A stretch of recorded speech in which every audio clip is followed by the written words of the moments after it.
Welcome to London ഹറോഡ്സ്. 1849 വെറും ഒരു grocery store ആയിട്ട് സ്റ്റാർട്ട് ചെയ്തിട്ട് ഇന്ന് ലോകത്തിൻ്റെ നെറുകയിൽ നിൽക്കുന്ന ഏറ്റവും വലിയൊരു എക്സ്ക്ലൂസീവ് അല്ലെങ്കിൽ ലക്ഷൂറിയസ് ഡിപ്പാർട്ട്മെൻറ്റ് സ്റ്റോറാണ് ലണ്ടൻ ഹറോഡ്സ്. ഇവിടെ ഉണ്ടല്ലോ ലോകത്തിൻ്റെ എല്ലാ ഭാഗത്തുമുള്ള എല്ലാ ലക്ഷൂറിയസ് ബ്രാൻഡ്സും അവരുടെ പ്രോഡക്റ്റ്സ് നമുക്ക് കാണാം. അതുപോലെ തന്നെ ഫുഡ് കോർട്ടുണ്ട്, തുണിത്തരങ്ങൾ, ബാഗുകളെല്ലാം ഉണ്ട്. നമ്മളെപ്പോലെയുള്ള സാധാരണക്കാർക്ക് ചിലപ്പോൾ ഇതൊന്നും അഫോർഡബിൾ ആയിരിക്കില്ല. എന്നാലും നമുക്കിതൊക്കെ ഒന്ന് കാണാമല്ലോ.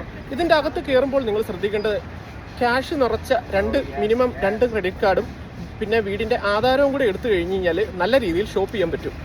എന്നാൽ നമ്മളെപ്പോലുള്ള സാധാരണക്കാർക്കും വാങ്ങാൻ പറ്റിയ സംഭവങ്ങളൊക്കെ ഉണ്ടെന്നേ. ചെറിയ പൈസ കൊടുത്ത് നമുക്ക് ഇതൊക്കെ വാങ്ങാനായിട്ട് സാധിക്കും. ലണ്ടനിലെ നൈറ്റ് ബ്രിഡ്ജ് എന്ന് പറയുന്ന സ്റ്റോപ്പിന്റെ തൊട്ടടുത്ത് തന്നെയാണ് ഹറോഡ്സ് ഇരിക്കുന്നത്. ചെറിയ ചെറിയ സന്തോഷങ്ങൾ നമുക്കും വേണ്ടേ. ഹറോഡ്സ് ഇപ്പോൾ സായിപ്പുമാരുടേതാണെന്ന് നിങ്ങൾ കരുതുന്നുണ്ടോ? എന്നാൽ നിങ്ങൾക്ക് തെറ്റി. ഇത് ഖറ്റാറി സുൽത്താൻമാരുടെ കയ്യിലാണ് ഇപ്പോൾ ഉള്ളത്.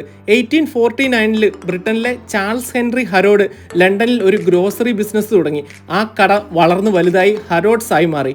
എന്നാൽ 1959 ഹറോഡ്സ് ബ്രിട്ടീഷ് കമ്പനിയായ ഹൗസ് ഓഫ് ഫ്രൈസറിന്റെ ഭാഗമായി കുറേ നാൾ അവരുടെ ഓണർഷിപ്പിലായിരുന്നു. എന്നാൽ കഥ അവിടെ തീർന്നില്ല. പിന്നീടാണ് ഒരു വലിയ മാറ്റം സംഭവിച്ചത്. 1985 ഹറോഡ്സിന്റെ സ്റ്റോറി ശരിക്കും മാറി മറിഞ്ഞത്. ഈജിപ്തിലെ അലക്സാൻഡ്രിയയിൽ ചെറുപ്പത്തിൽ സോഫ്റ്റ് ഡ്രിങ്ക് വിറ്റ് നടന്ന് ബിസിനസ്സുകാരനായി മാറിയ മുഹമ്മദ് അൽഫയാദ് പിന്നീട് ഒരു വലിയ ബിസിനസ് ടൈക്കൂണായി മാറി. 1985 ഹൗസ് ഓഫ് ഫ്രൈസേഴ്സ് അവരെ ഏറ്റെടുത്തോടുകൂടി ഹറോഡ്സും മുഹമ്മദ് അൽഫയാദിന്റെ നിയന്ത്രണത്തിലായി. പിന്നീടുള്ള 25 വർഷത്തോളം ഹറോഡ്സ് മുഹമ്മദ് അൽഫയാദിന്റെ ഉടമസ്ഥതയിലായിരുന്നു. അങ്ങനെ അദ്ദേഹവും ഫാമിലിയും ലണ്ടനിലെയും അതുപോലെ തന്നെ യൂറോപ്പിലെ തന്നെ ഒരു ഫേമസ് ബിസിനസ് ഫാമിലി ആയിട്ടാണ് അറിയപ്പെട്ടത്. ഹറോഡ്സിന്റെ സ്റ്റോറി അവിടെ തീർന്നില്ല. 2010 വീണ്ടും ഒരു വലിയ ചേഞ്ച് തന്നെ ഇവർക്ക് സംഭവിച്ചു.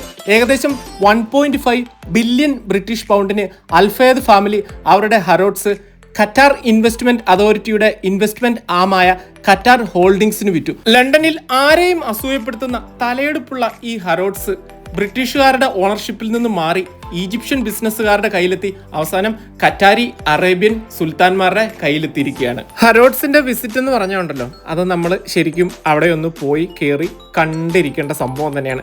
പിന്നെ ഇവിടുത്തെ വീഡിയോഗ്രാഫി വളരെ ലിമിറ്റഡ് ആൻഡ് റെസ്ട്രിക്റ്റഡ് ആണ്. കസ്റ്റമേഴ്സിന്റെ പ്രൈവസി അതുപോലെ തന്നെ അവിടെ ഇരിക്കുന്ന തിങ്സ് ഒന്നും അവരുടെ പെർമിഷൻ ഇല്ലാതെ നമുക്ക് നമ്മുടെ ക്യാമറയിൽ പകർത്താൻ ഒരു റൈറ്റും ഇല്ല. അത്ര സ്ട്രിക്റ്റ് ആണ്.